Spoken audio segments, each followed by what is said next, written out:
Where is الدولار؟ Where is الدولار؟ وديت الدولار فين يا لص؟ صباح الخير. كلنا طبعا في الفترة الأخيرة حاطين إيدنا على قلبنا وما حافظنا علشان نطمن على سعر الدولار، ما عدا العبد لله. أنا بطمن يوميا على سعر كيلو الموز من عمو الحرام اللي على أول الشارع، اللي بيزود جنيه واتنين على سعره الأصلي. حتى الموز بقاله سعر سوق سودا وسعر أصلي. المهم نرجع للدولار. القصة يا سيدي بدأت لما أم الدنيا راحت تطلب قرض من صندوق النقد، حاجة كده زي ما أبوك يروح لأمك يقول لها بيع الكردان اللي في صدرك يا سحر، عايزين نجوز البت ونجيب لها مايكرويف. راح صندوق النقد حط شروطه، قال لك هتاخد مني فلوس يبقى تحرر سعر الصرف. يعني ايه الكلام ده؟ يعني تسيب الدولار على حل شعره، أعطيه حريته واطلق له العنان. احنا مش في عصر حريات ولا ايه؟ جت على الدولار يعني؟ يجي حد بقى يسألني يعني ايه الكلام ده يا أمولة؟ هقول لك أنا، يعني يا سيدي الدولار هو اللي يحدد سعر نفسه بنفسه على حسب العرض والطلب، وبالتالي المفروض ان ما يبقاش فيه سوق سودا وانت تروح زي الشطور للبنك تاخد دولار كل ما تحتاج، ولا الحجل الحرامية. طب هل ده حصل؟ طبعا لا. نخش بقى على الدهب، وسعره اللي وصل 1400 جنيه عيار 21 يا مؤمن، مش 24. ده انا عايزه عيار يطخني في نافوخي يرديني قتيله حالا بعد ما سمعت الخبر ده.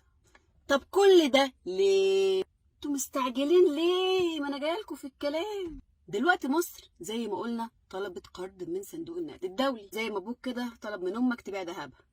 القرض يا سيدي كان ب9 مليار دولار اجمالا، منهم 3 مليار دفعه اولى. وشروط صندوق النقد يا سيدي كانت ان مصر تشيل ايدها عن دعم العمله المحليه، تفرج عن البضائع اللي محجوزه في الجمارك، وتبعد شركات الجيش، وتوفر الدولار لكل الناس. طلع وقتها تحذيرات من كل الجرايد بره ان مصر هتاخد القرض بس مش هتطبق اي حاجه من الشروط. وقد كان. شبكه رويترز العالميه المعروفه راحت نزلت تقرير عن الوضع الاقتصادي في مصر، وقالت ان الدولار مش متوفر في السوق المصري رغم القرض بتاع صندوق النقد وتعويم الجنيه، وان سعر الدولار ثابت في البنوك ما بيتغيرش. وده معناه ان الحكومه معومتش الجنيه فعلا زي ما صندوق النقد اتشرط عليها. والسوق السودا لسه شغاله على ودن الله اكبر. بيقولك بقى الدولار وصل في السوق السودا ل 30 جنيه. طب يا جماعه ما حد يشوف لنا حد كده في السوق السودا، انا معايا 75 دولار عايزه افكهم.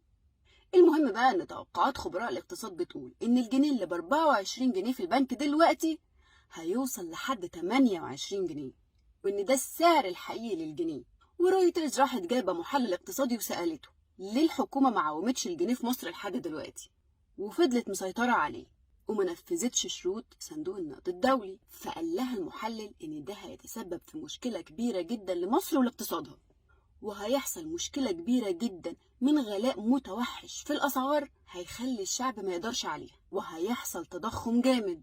وده فعلا اللي حصل قبل كده لما الدولار قفز علينا يا أستاذ هلال. كنا صحينا بين ليلة وضحاها لقينا الدولار من 20 ل 24 جنيه والأسعار ولعت. تخيلوا بقى لو طبقنا شروط صندوق النقد الدولي.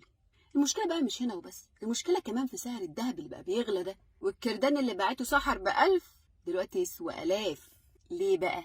لأن سعر الذهب في مصر مرتبط بسعر الجنيه، فلما الجنيه بقى في الشلاحات سعر الذهب نط لفوق، خصوصا ان الناس مش لاقيه دولار تشتريه، فبتروح تشتري ايه؟ ذهب علشان تستثمر فيه، لان مفيش حاجه دلوقتي امان في البلد تستثمر فيها فلوسك غير الذهب. نرجع لرويترز اللي قالت ان الاقتصاد المصري في تدهور شديد، وده طبعا واضح، مش محتاجين رويترز تقوله لنا. ده انا رحت اجيب علبه النوتيلا لقيتها ب50 جنيه الصغيره. العيال عايزه بانكيك، اجيب لهم شوكولاته منين احطها على البانكيك؟ بصوت الفنان عفاف شعيب. لكن طبقا لرويترز الاقتصاد مش هيرجع ينتعش مرة تانية غير بنهاية الحرب بين روسيا وأوكرانيا. هي مالها بردت كده ليه؟ لا، ما هو رويترز ما قفلتش الدنيا في وشنا جامد كده، هي جت في الآخر وقالت إن مصر مختلفة عن أي دولة تانية بسبب الدعم الخليجي ليها، وده اللي بيخليها مش بتنهار بسهولة تحت أي ظرف. فأنا من موقع هذا أحب أشكر إخواتنا في الخليج وبناشدهم إن هم ياخدونا نتفرج على كأس العالم وارقص مع المشجعين في سوق واقف وعلى كورنيش الدوحة. سلام بقى عشان راح الحق الماتش.